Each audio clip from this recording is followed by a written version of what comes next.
Wouldn't it be great if you could create videos that don't require any editing afterwards?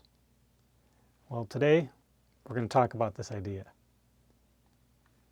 So when I was a teenager, we used to do all the editing in camera because, video equipment was expensive, and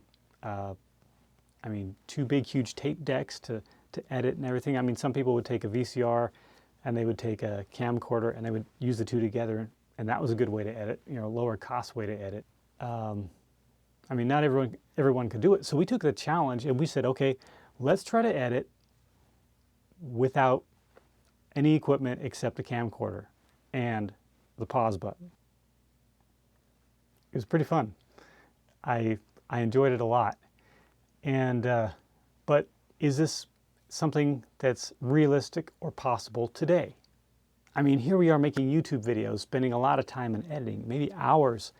But what if there was a way to do all the editing while you shoot? Well, that's what we're going to talk about today. And I'm going to start with a few different general sketches of some reasons why.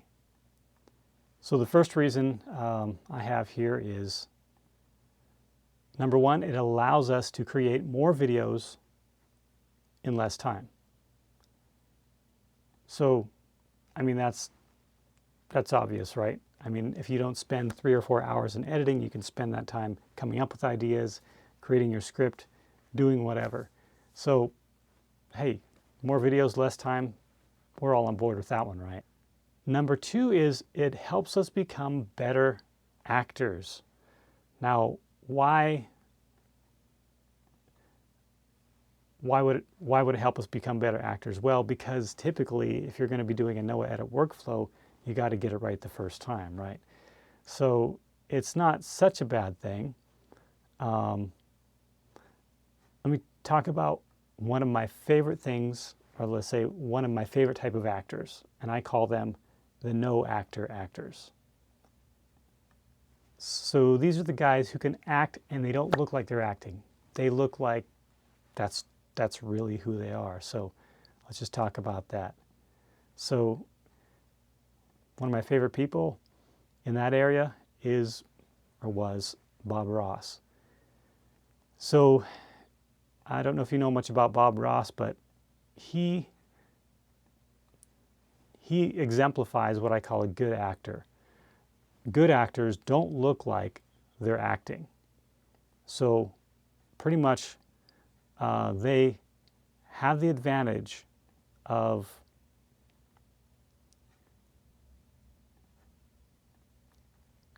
getting through to the audience in a genuine way, and I just think that's great. So I would like to be like Bob Ross. So what can I say about that? What do you think? Bob Ross? Okay, so his painting's a little bit better than mine. Okay, so I'm probably not going to be the next Bob Ross, but you get the point. So let's talk about the next thing.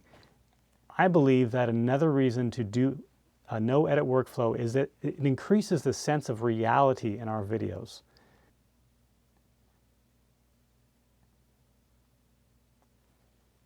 So what does this mean, that it increases the sense of reality? Well, I like to think that if people knew there was no editing involved, they would feel that it's just a little bit more genuine. There's no tricky business going on, that, things are maybe a little bit closer to what they are. Let's talk about the next thing. I believe that it makes, that is a no edit workflow, makes multi-camera live streams possible. Okay, so we always knew they were possible, and logistically, you've got to run HDMI cables from every camera and all kinds of stuff like this. But when we're talking about a live stream that's just some guy's headshot, like this, you just feel like, I mean, I've seen a lot of live streams where it's split and you got 4 people's heads right there and they're talking. And if that thing goes on for 30 minutes, you kind of get to the point where you want to see a little bit of smoke and mirrors or fireworks or whatever. So let's just say there's a lot of good reasons to do it. So now, can we do it? I mean, so I hope you're convinced that it would be cool. So how can we do this? So let me just tell you how I did this. This episode, I know you saw me looking at my computer. It's probably not the best example, but I'm using OBS. And let me give you, I had to give away earlier in the episode here. So if you just see real quick, this screen I showed you earlier, if you look in the background there, that's OBS. And these titles are, I won't go into all the details, but the titles are basically created with PowerPoint.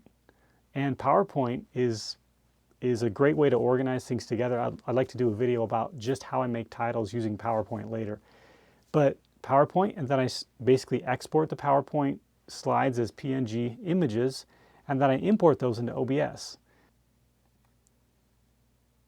I've got 3 cameras, sometimes just 2. Right now I've just got 2 shots. 3 cameras coming in to a little HDMI switcher. The HDMI switcher is actually passing through an Atomos Ninja 2 recorder. Sorry about the added complexity there. But then that's coming out of the Atomos into an HDMI capture card, which you see here, which is a clone of Cloner Evolve. Now, ATEM Mini Pro, wouldn't that solve most of my problems? I think it would. I think it would be great. But I don't have one right now. And really, this is a good challenge for me because I'm using a basic HDMI switcher. In fact, it's even a glitchy switcher, which means that every time I switch, you see this thing right at the bottom.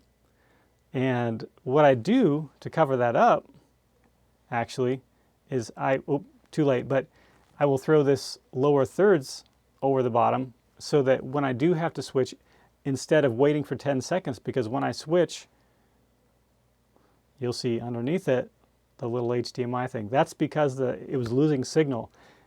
Now there's something interesting about that I'll get into later, but when you do it this way, the Atomos actually creates separate recordings for each clip. I mean, for each time you switch, which is really cool.